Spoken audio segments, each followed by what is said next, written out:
Bien saben que en Frecuencia Pública ponemos foco y nos interesan muchos aspectos de nuestra sociedad, siendo las políticas públicas, sobre todo aquellas que están al debe, y los derechos sociales, derechos laborales que son primordiales para el funcionamiento de un país. Cuando empiezan a hablar, ¿no?, de los datos macroeconómicos, de que está estancado, del inmovilismo, dicen algunos de nuestro país, siempre piensan finalmente en los intereses de los grandes empresarios. Entonces, las y los trabajadores no pueden apelar a la justicia de algo que además es histórico, una reciprocidad en cuanto a este trueque también real, concreto, a través del trabajo, pero a través también de todas las instancias que implican la entrega de energía que uno tiene en una jornada laboral. ¿Y ustedes sabían que en los países con menor cobertura a la negociación colectiva presentan mayor atraso salarial? Bueno, precisamente esta relación entre la erosión de los derechos colectivos y la desigualdad de ingresos es lo que evidencia el estudio de la Fundación Sol, Sindicatos y Negociación Colectiva, panorama estadístico nacional y evidencia comparada. Subrayo eso, ya que nos gusta tanto mirar hacia el lado. La realidad es contundente. Los pocos trabajadores que negocian han obtenido reajustes reales inferiores al, escuchen bien, 1%. Vamos a hablar de este estudio en particular y otras temáticas que viene realizando este tremendo centro de pensamiento y acción, Fundación Sol, que ya está desde el 2018 ayudándonos a conocer la información con transparencia, con análisis y con rigurosidad para que cambiemos de una vez por todas todos estos temas tan pendientes y dolorosos, vergonzosos de nuestro país. Está con nosotros Karina Narbona, antropóloga social por la Universidad de Chile. Ella es investigadora, por supuesto, Fundación Sol, sobre todo en los temas de relaciones laborales, organización del trabajo, transformaciones económicas y subjetividad. Bienvenida, Karina. ¿Cómo estás? Muchas gracias, muy bien. Vamos a hablar de este estudio y los datos también que arrojan a propósito de esta evidencia comparada, datos estadísticos. Pero quiero preguntarte, sobre todo en calidad de antropóloga, de ciudadana, de trabajadora, ¿Qué ves en esta estructura? Porque es una estructura también mental de un modelo que se ha instalado en nuestro país, del cual no hemos podido salir, donde evidentemente la desigualdad, lejos de superarse, se sigue agudizando con todas las brechas, y justamente también como desde el mundo del trabajo no se les da espacio a los derechos de las y los trabajadores. Sí, bueno, ahí es importante visualizar cuál es el criterio, digamos, que rige el modelo actual, que es en el fondo el criterio de la rentabilidad, por sobre la resolución de las necesidades vitales, por sobre consideraciones sociales, sobre justicia social o ambiental, etcétera. Y cuando ese es el criterio que organiza toda la vida social, naturalmente el hilo siempre se corta por la parte más débil. Se recargan, por ejemplo, de funciones a las y los trabajadores. Los salarios no cubren siquiera el costo de la vida básico, en el fondo, para poder reproducir un hogar. Es decir, se castiga el valor de la fuerza de trabajo muy fuerte.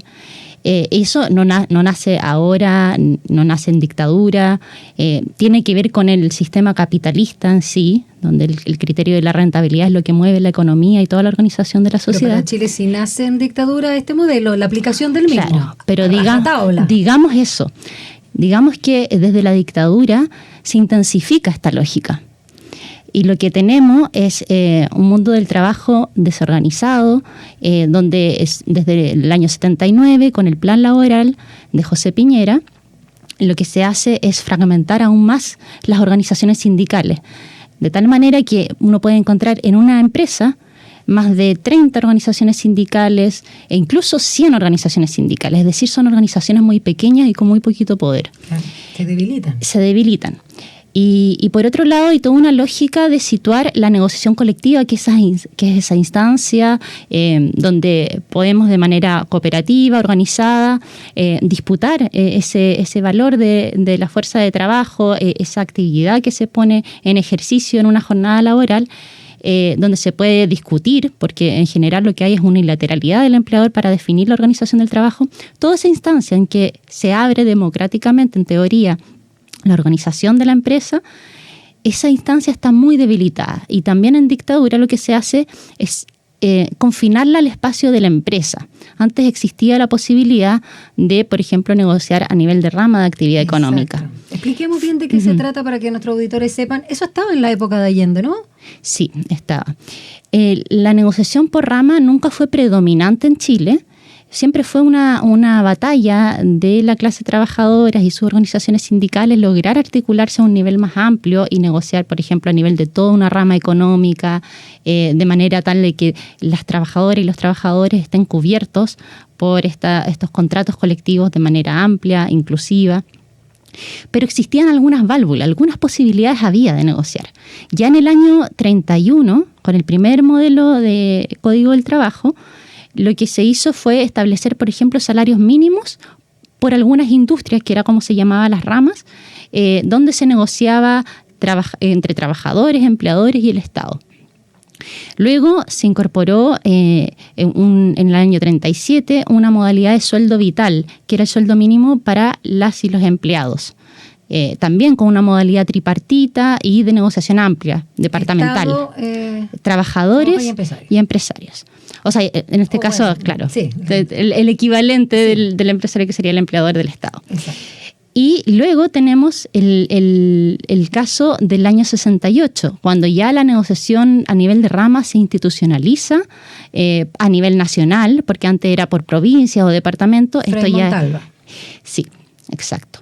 Y esto también vino acompañado de la ley antes de sindicalización campesina, el año 67, de tal manera que la sindicalización y la negociación colectiva empieza a adquirir bastante fuerza en Chile. Empieza a aumentar, hay un periodo ascendente de la sindicalización y de la negociación colectiva, y empieza a aumentar a un ritmo de 3 o 4 puntos porcentuales por año, y ya hacia el año 73 llegaba a cerca del 40% antes de la dictadura. Si hubiese continuado ese ritmo, creciendo al ritmo en que estaba, probablemente se hubiese llegado al 50% ya por la década de los años 80 de sindicalización. Pero la historia ya sabemos que fue otra. Con la dictadura, en primer lugar, además de toda la represión de los asesinatos que hubo de dirigentes sindicales en distintas ciudades, como en Salvador, Laja, etcétera, hubo hacia el año 79 una reestructuración de todo el marco jurídico que regula las relaciones laborales, y en particular las relaciones con los sindicatos. Los sindicatos cambian totalmente. Antes existía a lo más 2 organizaciones sindicales en una empresa. Podía existir un sindicato profesional, que en este caso era para los oficios y era más amplio que solamente una empresa, y podía haber un sindicato industrial que era para los obreros. Pero ya a partir del plan laboral lo que se hace es habilitar, dar la posibilidad de que hayan tantas organizaciones como sea posible en una empresa. Que haya una estrategia. Y hay una estrategia de inducir una atomización. También además se establece la competencia con grupos negociadores, que son grupos de trabajadoras y trabajadores que se unen solo para negociar y después se disuelven. Entonces esto es una competencia extrasindical. La idea es generar como un mercado dentro de cada empresa y que en el fondo situar la competencia, la lógica de la competencia dentro de las mismas relaciones colectivas de trabajo. Y adicionalmente lo que hace el plan laboral, como decía, es restringir, prohibir toda opción de negociación más amplia más allá de la empresa. Entonces, con todo este armataje, porque además hay otro pilar que es el de la despolitización sindical. La negociación colectiva se restringe en temas. No es posible, por ejemplo, discutir la organización del trabajo, las funciones, las contrataciones. Todo eso se reserva como materia exclusiva de decisión del empleador. Entonces, tampoco se permite salir de la empresa, tocar temas, por ejemplo, país, negociar en relación a los derechos sociales o en relación a circunstancias que puedan afectar a un sector productivo. Nada de eso. La negociación colectiva queda situada en la empresa y para temas inmediatos, por ejemplo, relacionados con los salarios, básicamente. Claro, sí, algo muy puntual. Sí. Entonces se despolitiza la relación laboral, se atomizan los sindicatos y la negociación colectiva queda muy restringida y carente de contenido. Entonces, finalmente esta disputa por las decisiones que se dan en el espacio laboral, por el control del proceso de trabajo y también por la distribución de esa riqueza que se genera en el espacio productivo, esa disputa queda muy entrabada.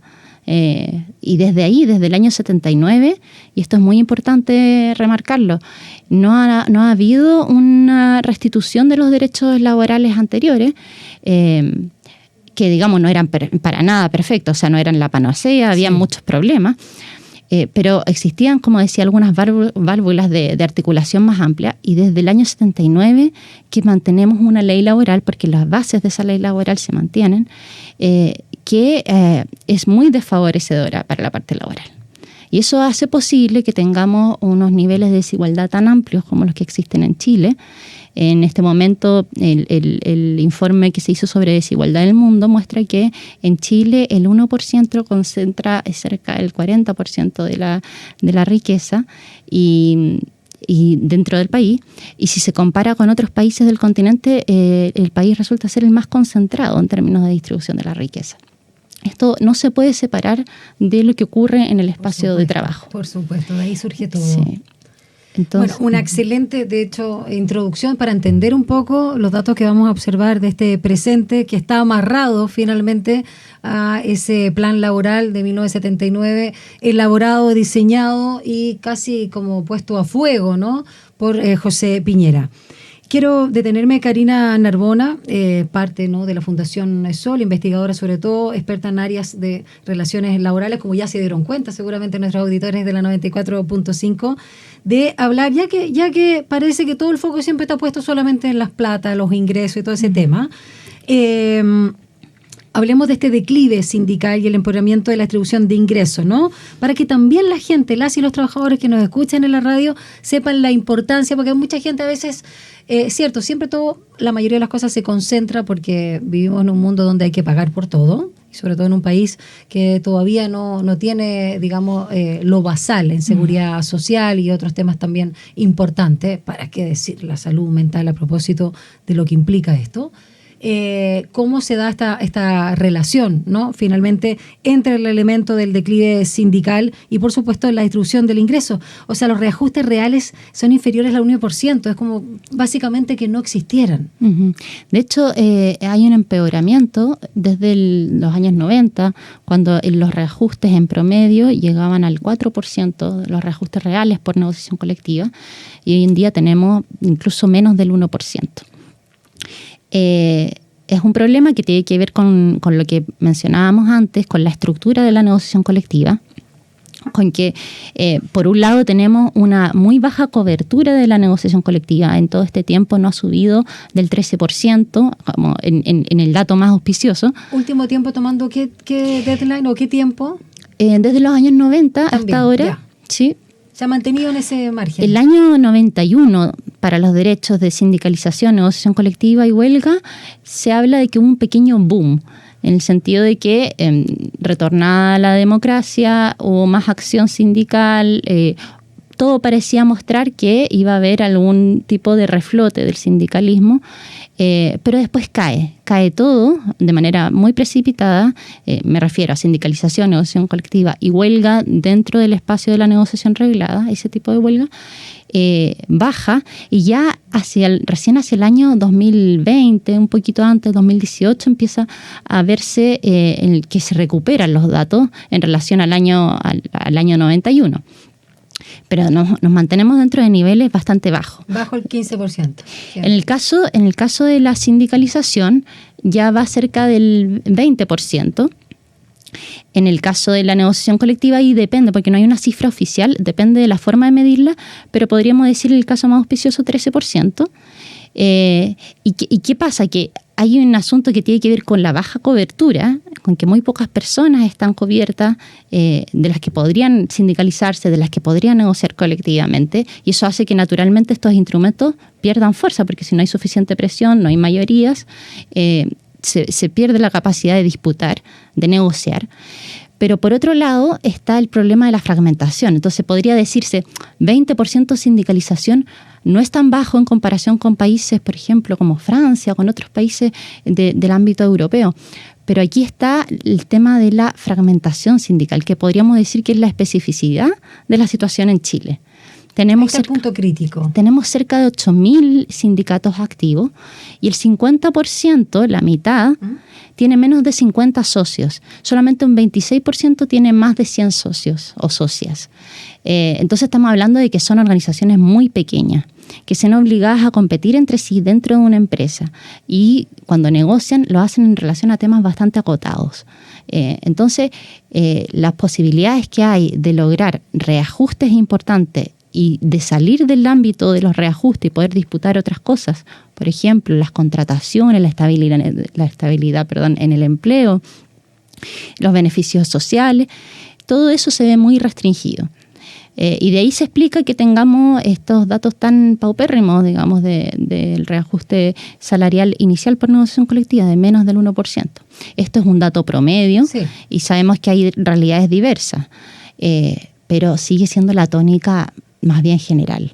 Karina, y en ese sentido, escuchándote con esos datos en relación a la fragmentación que hay en los sindicatos, por lo tanto se debilitan y ahí está, insisto, muy asentada esta estrategia política, empresarial y capitalista de José Piñera y que todavía, al igual que la Constitución de los 80, no es un yugo. ¿Cuánto peso tiene hoy? Y cómo ha cambiado quizás incluso de todos los años de movilización de otras áreas donde se empiezan a agrupar por afinidad en lo que es justicia social. Hoy la CUT y la NEF para el lado de los empleados públicos. ¿Qué incidencia tienen? Sí, es una muy buena pregunta porque por un lado tenemos este nivel de fragmentación a nivel de sindicatos de base que es muy, muy fuerte. Pero siguen habiendo algunas organizaciones que son organizaciones de nivel superior, que son más amplias naturalmente. En el caso de las organizaciones que están a la cabeza, digamos, del mundo sindical, no tenemos una organización única. Hay ya cerca de 5 centrales sindicales, pero la CUT sigue siendo la más representativa. Y aún así, si miramos la base de afiliación de la CUT, sigue siendo principalmente el sector público. Y dentro del sector público, bueno, la NEF es una de las organizaciones más importantes. El protagonismo, digamos, que ha tenido el movimiento sindical que se ve representado por estas organizaciones superiores tampoco ha sido tan fuerte desde el retorno de los gobiernos civiles después de la dictadura. Pero el caso de los trabajadores y trabajadoras del sector público, ahí podemos decir que hay un poder que se está desplegando desde los años 90 de poner temas en la agenda de movilización que es bastante superior al del mundo del sector privado, donde la realidad es como un sindicalismo más débil, más disperso. Ahí se muestra la importancia de organizaciones que sepan, en el fondo, movilizar a amplias capas de trabajadores y trabajadoras en una sola estructura y que puedan poner sus temas de manera eficiente en la agenda pública. En el caso de la NEF eso es muy claro. Ahora, digamos, hay una tensión que siempre ha estado presente, sobre todo en las estructuras de nivel superior, que es la relación sindicatos, partido político y Estado. Esa no es una tensión nueva, siempre ha sido un tema para el movimiento sindical en la historia del país, del sindicalismo nacional, pero que desde los años 90, incluso desde la rearticulación que hubo durante la dictadura, se empezó a mostrar como incluso más problemático, porque los partidos con los que estuvieron muy cercanos desde siempre ciertas organizaciones sindicales, ya no eran los mismos partidos tampoco. Los conocidos partidos obreros que ponían en su centro de la agenda... Partido Comunista, Partido Socialista. Por supuesto. Principalmente, claro, principalmente, sí. Ponían en el centro de su agenda la problemática del trabajo. Después hay una reelaboración de discursos posterior a la caída del muro de Berlín, hay una renovación del socialismo, etcétera, y con la preeminencia de los partidos de la concertación, las relaciones con el mundo sindical se volvieron más problemáticas porque ya no eran tan fácil situar el punto de vista y las agendas de las y los trabajadores por la canalización de los partidos políticos. Pero aún así se mantuvieron fidelidades, y ese es el problema, porque a nivel de la Central Unitaria de Trabajadores, también a nivel de la ANEF, es muy fuerte la ascendencia de los partidos, en particular de los partidos de la concertación, exconcertación, y sin embargo la agenda del trabajo ha estado débil en todo este reordenamiento del mapa político. Esto tampoco es algo que solamente afecte a Chile, ha sido un declive de la centralidad del trabajo en las agendas políticas de los partidos en todas partes, pero en Chile ha sido muy marcada y tiene que ver con el golpe que fue tan fuerte para la clase trabajadora en el país, este ataque que hubo al trabajo que se reflejó en la institucionalidad, se reflejó en la articulación de las organizaciones sindicales y se reflejó también en la política y en la articulación de los partidos. Entonces, el discurso centrado en la acción sindical, en la acción de las y los trabajadores organizados. El tema, por ejemplo, antes se hablaba de el conflicto social, el conflicto laboral, incluso de lucha de clases. Todo ese vocabulario, hubo un rearme de los mapas mentales, todo ese vocabulario fue barrido. Y lo que hay es una gran dificultad para poder situar categorías importantes que son de lucha política del mundo del trabajo en el actual escenario. Porque ya no están esas antiguas alianzas posibles, esos códigos de sentidos compartidos, se desdibujaron.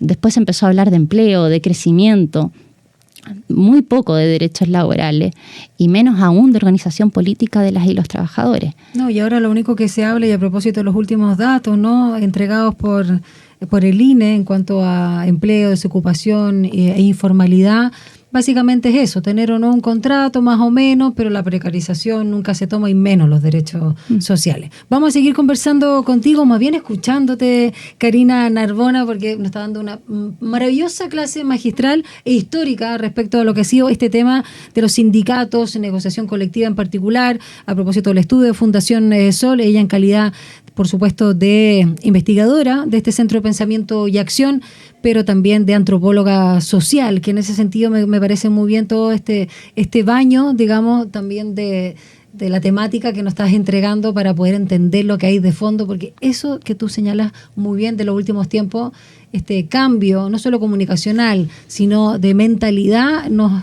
tiene, digamos, muy estancados y repercute directamente no solo en el bolsillo, sino en la calidad de vida y, por supuesto, en la salud mental. Entonces está todo. No es solamente desigualdad, no es solamente un indicador, porque hay gente que lo ve como un indicador OCDE en esta materia. No, estamos hablando absolutamente de esta sociedad donde, si no, bueno, la fuerza activa, digamos, está en una situación más que crítica. Y no solo por el tema, digamos, salarial, que siempre y ahora muy acrecentado ya no rinde. O sea, los sueldos, a propósito de la ministra Jara, ¿no?, paguen mejor, y las pensiones, que también hay algo fundamental, no solo en el porcentaje que se recauda y el modelo, sino de cuánto uno, digamos, percibe. Ahora ni siquiera, digamos, en menos que nómina, lo real no alcanza.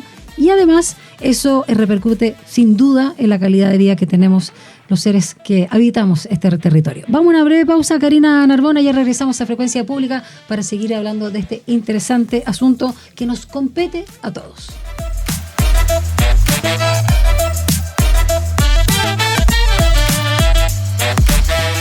Continuamos en Frecuencia Pública por la 94.5 en esta tarde conversando sobre una materia pública, ciudadana, que nos interpela a todos, que es el mundo del trabajo, donde las y los trabajadores no solo nos hemos visto muy precarizados, sino teniendo que aguantar estas decisiones unilaterales que vienen sobre todo del mundo de las empresas o los empleadores, propiamente tal, porque uno dice empresarios como que fueran los malos de la película, pero en realidad los empleadores, donde se sigue aumentando la desigualdad en nuestro país. Y ya que estamos hablando con la Fundación Sol, a partir de su brillante investigadora Karina Narbona, antropóloga social y experta justamente en estas materias de relaciones laborales y la organización del trabajo junto con las transformaciones económicas y lo comparativo, ¿no? A propósito del último estudio que ustedes lo pueden encontrar en la página web de Fundación Sol, ahí en detalle con todos los datos duros.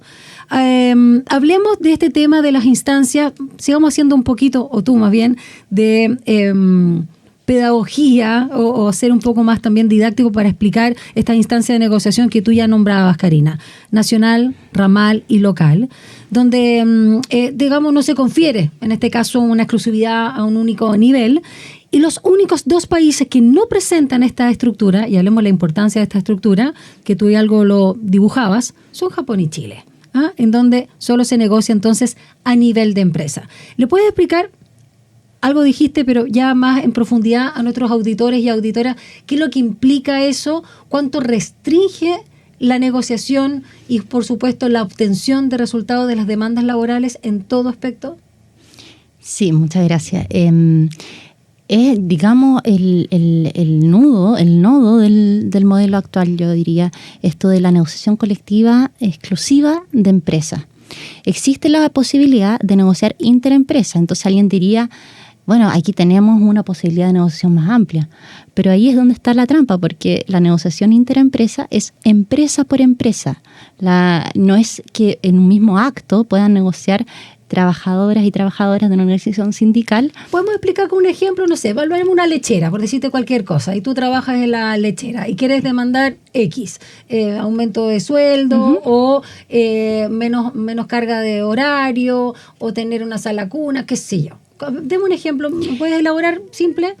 Ya, sí. Por ejemplo, en el caso de el rubro lechero, una negociación colectiva por rama de actividad abarcaría a todas las empresas de ese rubro. Okay. Y eso se negocia una sola vez y el resultado de esa negociación, que es un contrato colectivo, cubriría, en general se funciona así, cubriría a todas las trabajadoras y los trabajadores de ese rubro. Por lo tanto, por eso se habla que es un tipo de negociación inclusiva. Luego tenemos la posibilidad de negociar a nivel de empresa, y eso sería cada negociación por separado, trabajadores de un sindicato. En el caso de Chile, donde pueden haber dentro de una misma empresa muchos sindicatos, significa una porción muy pequeña de los trabajadores de esa empresa negociando con el empleador, y otros trabajadores en otros sindicatos negociando con su empleador correspondiente y tratando de obtener reajustes salariales que ya sabemos que son muy difíciles.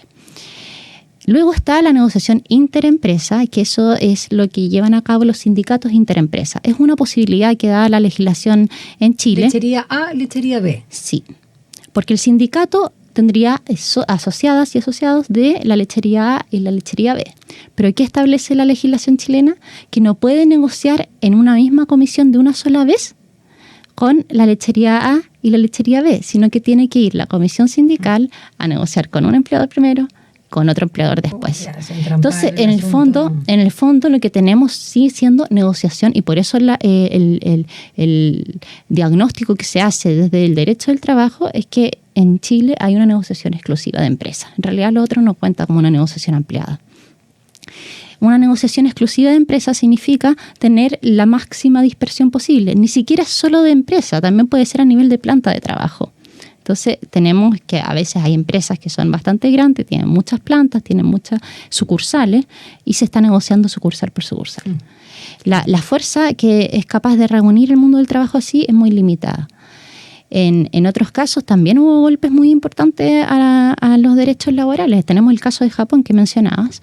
En ese caso habían sindicatos de rama históricamente hacia los años 50, hasta los años 40 todavía había sindicatos de rama importantes, muy politizados, que estaban discutiendo el control de la producción, es decir, poder discutir la organización del trabajo y poder decidir las y los trabajadores sobre las materias más importantes que tienen que ver con la producción. Y lo que hay es, de nuevo, igual que en Chile, es reducir la negociación colectiva al nivel de empresa, establecer sindicatos a nivel de empresa, ya no a nivel de rama. Y esto es muy importante, despolitizar la organización sindical. Es el mismo guión. Y lo que se produce, y esto es muy importante también, es un cambio de los vocabularios, lo que hablábamos antes, un cambio de las lógicas de orientación sindical. Si antes el lema del mundo sindical en Japón era el control obrero de la producción, el que se estaba debatiendo en ese entonces, después pasó a ser, como han detectado distintos investigadores, defender la empresa para defender la vida. Entonces es un sindicato de la casa, no es solamente un sindicato pequeño, sino que es un sindicato integrado a la política empresarial, que trabaja en pro más bien de la conciliación con la empresa en vez de velar por, naturalmente, los intereses legítimos de las y los trabajadores. Y acá ocurre mucho, hay bastantes sindicatos que se llaman amarillos o blancos, en el sentido de que están integrados a la empresa o trabajan más por la empresa que por los trabajadores. Pero también existen muchos sindicatos que tratan de hacer una legítima presentación de los intereses de los trabajadores, disputa en torno a esos intereses y que les resulta un camino muy escarpado, muy cuesta arriba. Entonces, esto ha sido como una barrera estructural, digamos, que ha enfrentado el mundo sindical en Chile y que sistemáticamente desde el año 79 ya se produjeron intentos, incluso en dictadura, de revertir esta legislación. Con las pequeñas formas que habían de rearticularse, de combatir, ya está instalado desde el momento mismo del plan laboral la agenda de cambiar esta institucionalidad, ir hacia una negociación por rama, volver a recuperar esos derechos que costó tanto conquistar.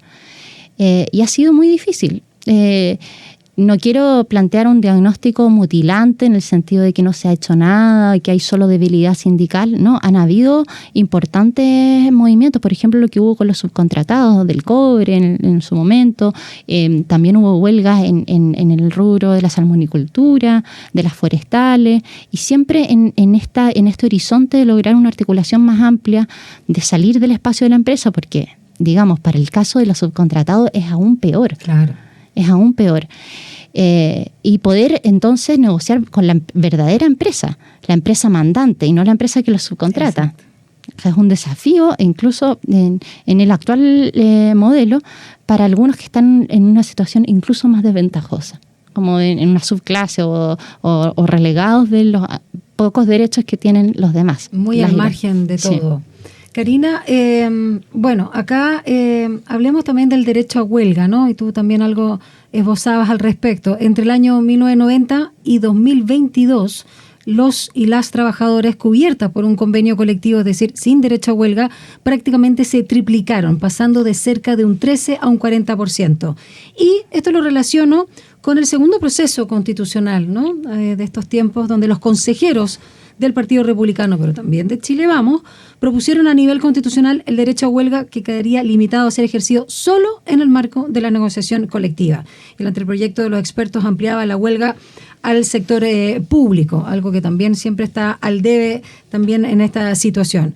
¿Cómo ves la situación del derecho a huelga que cómo está también limitado, restringido y los impedimentos que genera como acción, en realidad, de presión para las y los trabajadores? El derecho a huelga es fundamental, naturalmente. Y tenemos la situación, en el caso del plan laboral, de que la huelga fue pensada, concebida... 1979, para volver a ese marco, el año 79, como una herramienta que no paraliza. Y así fue planteado. La huelga que no paraliza, o se le llamó también la huelga no monopolista, porque en teoría los neoliberales combaten los monopolios. Hemos visto que igual está lleno de carteles y colusión de precios, etcétera. Pero el tema era que no pudieran monopolizar, digamos, decían, la empresa. Me acordé de la mutualización a propósito de la ley de ISAPRE, solidaridad le llamaban. Uh-huh. Bueno, en fin. Ya, entonces se supone que no querían monopolizar. Claro, que no podían las trabajadoras y los trabajadores sindicalizados, a través de su paralización, parar la empresa. Sí. Algo que es de esencia de una huelga, que es justamente el momento en que al retirar el trabajo se hace evidente cuál es el poder de las y los trabajadores. Exacto. Y cuál es su importancia. Entonces, esta era la lógica, no paralizar. ¿Cómo? Con reemplazo de trabajadores en huelga, con la posibilidad de descolgarse de la huelga. En ese entonces también se puso un plazo máximo de duración de la huelga, y después, si es que se superaba ese plazo, se asumía que el trabajador estaba desvinculado, como dicen ahora, despedido en realidad de la empresa. Y esta concepción y esta base del modelo laboral sigue vigente. Hasta el año 2016 todavía era posible el reemplazo de trabajadores en huelga. Y después, ¿qué se hizo? Con la reforma laboral del gobierno de Bachelet, se eliminó el reemplazo de trabajadores en huelga, pero Y aquí de nuevo, en la letra chica de la legislación, el estilo de legislación chilena, se planteó que tenía que haber un equipo de emergencia provistos por las y los trabajadores para establecer servicios mínimos. Entonces también está esta lógica de manera soterrada de que no se puede paralizar totalmente. La presión que se ejerce entonces realmente no es tan determinante. Exacto. Entonces ahí tenemos otra pata de esta mesa de 4 patas que pensó Piñera, que era la despolitización sindical, la huelga que no paraliza, la negociación colectiva solo de empresa y el paralelismo sindical. El paralelismo organizativo. Mesa donde se ponen las bases de los empleadores. Sí, finalmente. Y el derecho a huelga, que ha estado muy cercenado, vio incluso una amenaza mayor en lo que mencionaba, la propuesta constitucional que buscaba establecer constitucionalmente que la huelga solamente se podría llevar a cabo en el proceso de negociación colectiva, que ya sabemos que está muy mermado. En la práctica tiende a ocurrir eso, porque son muchas las dificultades para poder articular una huelga a nivel más amplio. Una huelga, por ejemplo, como la que plantearon los trabajadores portuarios en su momento, que era en solidaridad con los puertos de otras partes del país. Existen muchas dificultades, pero ahora lo que se quería hacer era definirlo, precisarlo a nivel de la Constitución para poner una nueva amarra, que es algo que afortunadamente no quedó así. Sí, menos mal. Karina, a propósito también cuando nos estamos comparando con otros países también de la región, siempre pienso a propósito de la fuerza y corrígeme si me equivoco, es una impresión, porque yo no soy experta ni mucho menos al respecto. Lo que pasa, por ejemplo, en Argentina, con los movimientos sindicales, la expresión, más allá del caso particular de lo que se está viviendo hoy con Milei. Pero si miramos en la interna, hay algunos sectores, algunos rubros donde las y los trabajadores puedan ser un ejemplo a seguir, considerando todo este contexto y estos amarres, pero donde haya mejor organización, mayor fortaleza a propósito de la unión hacia la fuerza. Bueno, recién mencionaba el caso de los puertos. Sí. Ahí ha habido una rearticulación muy importante. También se vieron muy golpeados con la licitación de los puertos, con el plan laboral del año 79, que también los afectó.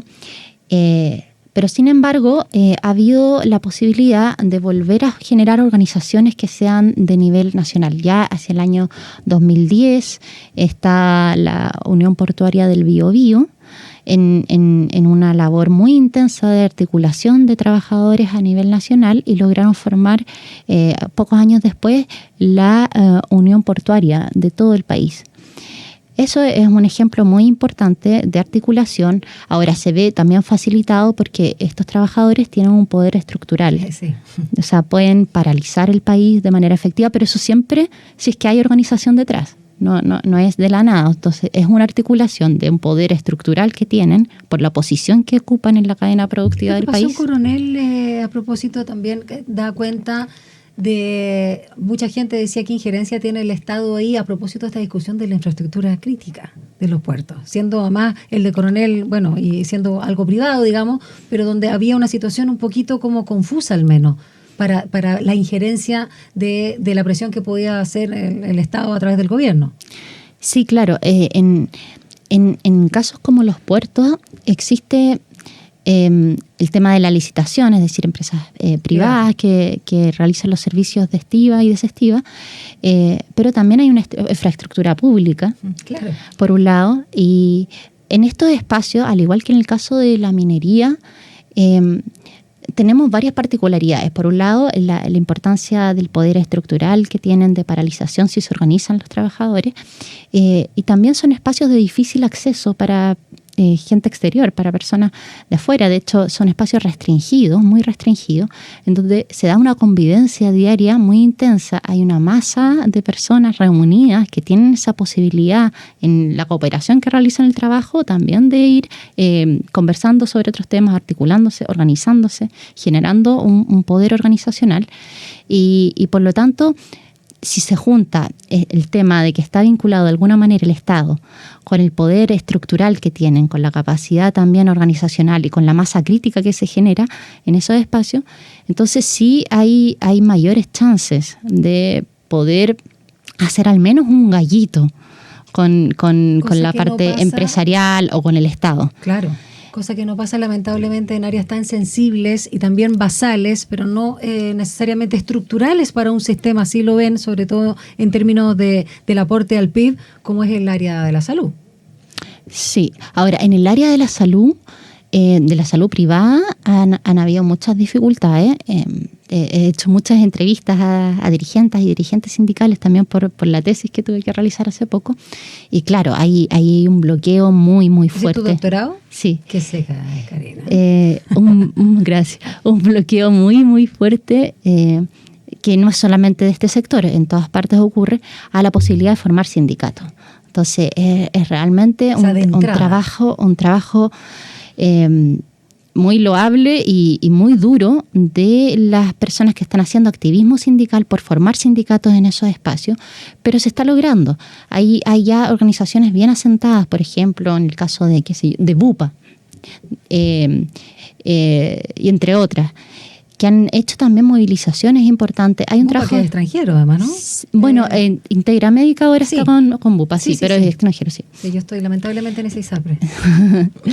y entre otras, también por ejemplo, en el caso de la Universidad Católica, de la Red UC, ha habido un activismo sindical importante, con muchas dificultades, con muchos tropiezos, pero funcionando.